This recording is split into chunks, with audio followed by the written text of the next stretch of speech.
Hi, and thanks for making it to Veterans Info Tap. Today I wanted to talk to you about new in 2023, some implementations at the VA that are absolutely going to have a great impact for veterans claims. And that is through the PACT Act. A lot of folks have heard about the PACT Act. You've also heard information regarding the new presumptives that are out there. But the thing that's changed is it's now that the VA is actually processing those presumptive claims. Now what that means is that after Congress and the President and everybody signs everything into law and that the act is now, fully established, the PACT Act, then what happens is the VA has to put in the ability to implement all of these new changes. And this is going into effect January 1. So here we are the first week or so of January, and those are in effect. Now, what's really, really important for us to understand is that the VA is not you get one chance and you're done. If they say you're not service connected, you're not service connected. That is the wrong way to think about it. What's going to happen now is if you filed a claim for a presumptive condition. Now remember, presumptive conditions eliminate your need for a nexus. The VA presumes that this condition that's on the presumptive list is automatically granted to you if you served during specific time frames. So in this case, with the PACT Act, you have the Gulf War era vets, and then you have a couple new ones in the Vietnam era vets with regard to Agent Orange.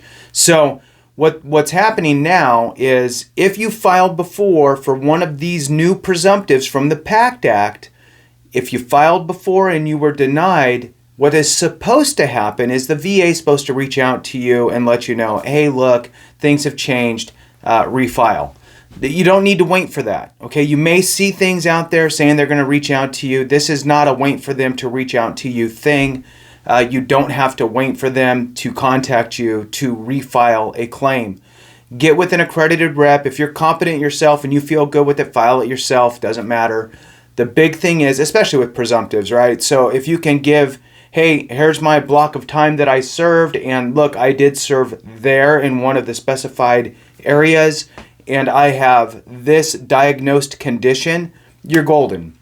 But regardless, I'm always a fan of going through the accredited rep, and the reason why is they have a key to the back door of the VA. What happens is when you are an accredited veteran representative or veteran service officer or veteran service organization, and you get accredited, you also get access. Now, not everybody does this, but the people that do it full-time for sure do.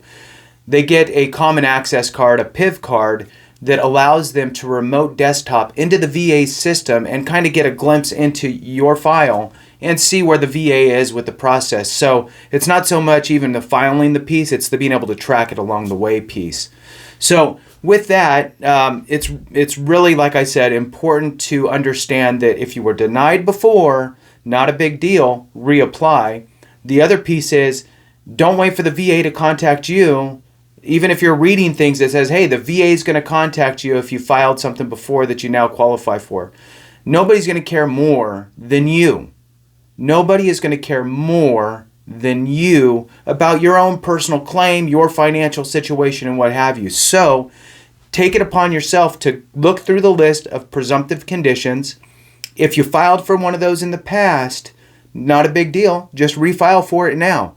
If you've never filed for one, no big deal. If you have one of those conditions and you served in one of the specified areas, which I'll put all in the comments below, in the description below. If you have one of the presumed conditions and you served during one of the blocks of time, then by all means, file a claim for it because they are absolutely going to grant you that presumptive if you meet those conditions. Now, the other piece is, let's say that you don't have one of those presumptive conditions or one of those presumptive conditions you have, but you didn't serve during that time frame. Well, then you're just going to file if you believe that it manifested during your time in service or as a result of your service, then you would file just a regular claim, and you would then need to add in the nexus piece of the documentation. So that means getting buddy statements, letters from maybe a spouse, people attesting to knowing that you had exposure to something or that you had a condition that started during that time frame, and you could get a nexus letter from your doctor. All of these things will help. So with that, I will go ahead and conclude it. I really appreciate each and every one of you. Please read the description below. It'll have all the information in there. And remember, if we don't take care of each other, something went wrong.